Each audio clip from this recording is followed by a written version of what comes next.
त्यांची एक बैठक झाली हॉटेल ट्रायडंट इथे. तिथे त्यांच्या बैठकीत महाराष्ट्रात 24 ऑगस्टला महाराष्ट्र बंद असा त्यांचा आज निर्णय झाला. कसं पाहताय? मला वाटतं कोणत्या विषयावर महाराष्ट्र बंद करायचं त्यांनी ठरवलंय हे मला माहीत नाही, परंतु चिमुकलीवर झालेला अत्याचार, त्या अत्याचाराचा आम्ही सगळे निषेध करतो, धिक्कार करतो. सरकार कडक कारवाई संबंधितांवर करतंय, फास्ट ट्रॅकवर आणतंय. परंतु दुर्दैव आहे की राजकारणाचा स्तर एवढा खालावलेला आहे की अशा दुर्दैवी प्रसंगाचा आपल्या राजकारणासाठी प्रयत्न करणं यापेक्षा किळसवानं राजकारण महाराष्ट्रानं कधीच पाहिलं नाही. आई बाबा होण्याचे स्वप्न अजून पूर्ण झाले नाहीत का? आई बाबा होण्याचे तुमचे स्वप्न पूर्ण करा अपोलो फर्टिलिटीद्वारे. मोफत सल्ल्यांसाठी कॉल करा 9953420359. कारण जेव्हा हे आंदोलन त्या ठिकाणी सुरू होतं बदलापूरला, त्यावेळेला आंदोलनामध्ये मुख्यमंत्री माझी लाडकी बहीण यांचे प्रिंटेड पोस्टर्स व्यवस्थित काठ्यानं लावलेले त्या ठिकाणी घेऊन येणारे काही ठराविक लोक होती, ज्यांना या आंदोलनाच्या मागून राजकारण करायचं होतं. आणि मला वाटतं महाराष्ट्राच्या संस्कृतीला अशा प्रकारची वृत्ती प्रवृत्ती ही काळीमा लावणारी आहे.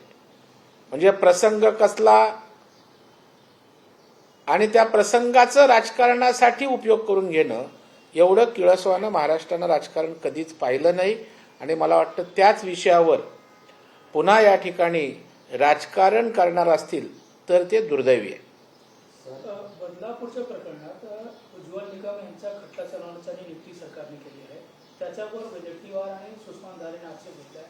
त्यांनी असं म्हटलं की भाजपच्या उमेदवारीवर त्याने निवडणूक लोकसभेचा लढला आहे, तर ह्याच्या प्रकरण दाबलं गेलं तर याचा जबाबदार कोण असणार? मला वाटतं 24 तास उठल्या बसला राजकारण यातनं जरा बाहेर आलं पाहिजे.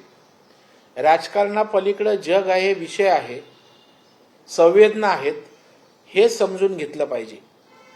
उज्ज्वल निकम अपार्ट फ्रॉम उमेदवार एक वेगळा देशभक्तीनं प्रेरित झालेला निष्णात सरकारी वकील म्हणून देश आज त्यांच्याकडे पाहतो. एखादी गोष्ट झाली तर तो खटला चालवण्यासाठी उज्ज्वल निकमांची विश्वासानं मागणी होते. आणि मग जर या प्रसंगामध्ये उज्ज्वल निकमांची सरकारी वकील म्हणून नेमणूक झाली असेल तर आपल्याला न्याय मिळायला त्या ठिकाणी मदत होईल. आरोपीवर लवकर त्या ठिकाणी शिक्षा होऊ शकते. मला वाटतं त्याच्यात पण राजकारण करणार असतील तर दुर्दैव आहे. प्रसंगाचं राजकारण, त्याचबरोबर आता उज्ज्वल निकम यांच्या नेमणुकीचं राजकारण, मला वाटतं राजकारणानं पूर्णपणे हे त्या ठिकाणी यांची दृष्टी बरबटलेली आहे असंच मी या ठिकाणी म्हणेन. बदलापूरचं आंदोलन हे राजकीय दृष्टीने होतं, कारण की त्याच्यामध्ये लाडकी बहीण योजनेचा बॅनर घेऊन लोक आले होते असं मुख्यमंत्री म्हणाले, शिंदे साहेब म्हणाले की असा घटनावर राजकारण हा लाज वाटली पाहिजे. मला वाटतं मुख्यमंत्र्यांचं म्हणणं खरं आहे की राजकारण करायला लाज वाटली पाहिजे. कुठल्या विषयावर आपण राजकारण करायचं याला काही संकेत आहेत, त्याला काही तारतम्य आहेत. परंतु महाराष्ट्रामध्ये लाडकी बहीण योजना लोकप्रिय होती. मग आता मेलेल्या टाळूवरचं लोणी खाणारी प्रवृत्ती, अवलाद, या प्रसंगाच्या दुर्दैवी प्रसंगाच्या आडून राजकीय त्या ठिकाणची भूमिका निभावताना दिसत होते. हे दुर्दैवी आहे. मुख्यमंत्री म्हणाले ते खरं आहे की लाज वाटायला पाहिजे की प्रसंग कोणता, अंगावर शहारे आणणारा प्रसंग, लोक त्या ठिकाणी संवेदनशीलतेनं त्या ठिकाणी उतरली होती. आणि त्याच्यात जर आम्ही मुख्यमंत्री लाडकी बहीण योजनेच्या माध्यमातून भांडवल करणार असू तर मला वाटतं यापेक्षा दुर्दैव राजकारणात असू शकत नाही. सुप्रिया सुळे असं म्हणाले की एमपीएससीची परीक्षा जी 25 तारखेची आहे परीक्षा पोस्टपोन झालीच पाहिजे, पारदर्शक परीक्षा झालीच पाहिजे. नाही, मला वाटतं पारदर्शक परीक्षा झाली पाहिजे, सगळ्यांचीच मागणी आहे. आणि त्या संदर्भामध्ये निवडणुकी परीक्षा यंत्रणा जी आहे MPSC ती योग्य तो निर्णय घेईल आणि सरकारी त्यामध्ये हस्तक्षेप करून विद्यार्थ्यांच्या जे हिताचं आहे आणि पारदर्शकतेच्या दृष्टीनं योग्य ती कार्यवाही करतील. भारतीय प्रशासकीय सेवेत खासगी तज्ञांची थेट भरती करण्यावरून विरोधकांनी केलेल्या टीकेवर मंगळवारी केंद्र सरकारने एक पाऊल मागे घेतलं. थेट भरती प्रक्रिया रद्द करण्याचा निर्देश सरकारने दिल्यानंतर केंद्रीय लोकसेवा आयोगने याबाबतची जाहिरात रद्द करण्यात आल्याचं स्पष्ट.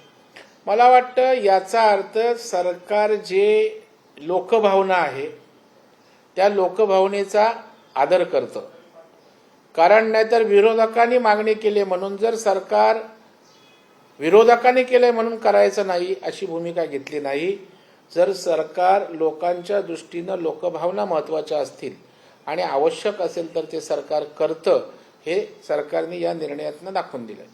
सर, ज्येष्ठ विधिज्ञ उज्ज्वल निकम यांची नियुक्ती अजून झाली नाहीये असं त्यांनी म्हटलंय, पण विरोधक त्या गोष्टीवरती राजकारण करू इच्छित आहेत. नाही, मला वाटतं उज्ज्वल निकम यांनी सांगितलं की देवेंद्र फडणवीस साहेबांनी त्यांना दूरध्वनी केला होता, कारण नियुक्तीबरोबर त्यांची तयारी महत्वाची आहे. कारण ते एक एंगेज अशा प्रकारचं व्यक्तिमत्व आहे. बुद्धिमान, राष्ट्रभक्तीनं प्रेरित झालेला असा तो वकील किंवा कौन्सिल आहेत आणि त्याच्यामुळे त्यांची मान्यता महत्वाची, संमती महत्वाची आहे. मला वाटतं त्यांची संमती त्यांनी दिलेली आहे. आता जे प्रोसिजरियल काही गोष्टी असतील त्या सरकारी पातळीवर होतील, न्यायालयीन पातळीवर होतील, परंतु उज्ज्वल निकम जेव्हा जनतेचा आक्रोश असतो त्यावेळेला जनतेच्या बाजूनं न्यायासाठी उभे राहतात. एक कसाबला फाशी दिल्यावरून आपल्याला कळून येईल. मात्र विरोधक त्यावर टीका करतायत. नाही, दुर्दैव हेच आहे ना, मुख्यमंत्री म्हणाले होते की लाज वाटली पाहिजे, कुठल्या गोष्टीवर राजकारण करावं. खरं म्हणजे उज्ज्वल निकम कुठल्याही खटल्यात द्या, कुठल्याही प्रकारचा वाईट प्रसंग झाला, न्याय पाहिजे असेल तर खटला लवकर मार्गी लावावा लागला असेल तर उज्ज्वल निकमची मागणी केली जाते. मग अशा वेळेला उज्ज्वल निकम सरकार देत असताना तुम्ही त्यांना भाजपचं लेबल लावणं या ठिकाणी योग्य आहे असं मला वाटत नाही. सर, शाळेमध्ये जे ट्रस्टी आहे ते भाजपशी संबंधित असा आरोप करतायत म्हणून त्यांच्यावरती कारवाई झाली नाही असं बोलतायत. अजिबात नाही. जरी ते भाजपचे ट्रस्टी असले तरी कायद्यासमोर सगळे समान आहेत. कायद्यासमोर सरकारी पक्षाचा म्हणून कोणी वाचू शकत नाही. कायदेशीर ज्या ज्या कारवाया आहेत त्या कठोर कारवाया संस्थेवर, संस्था चालकांवर होतील, किंबहुना झाल्याही असतील.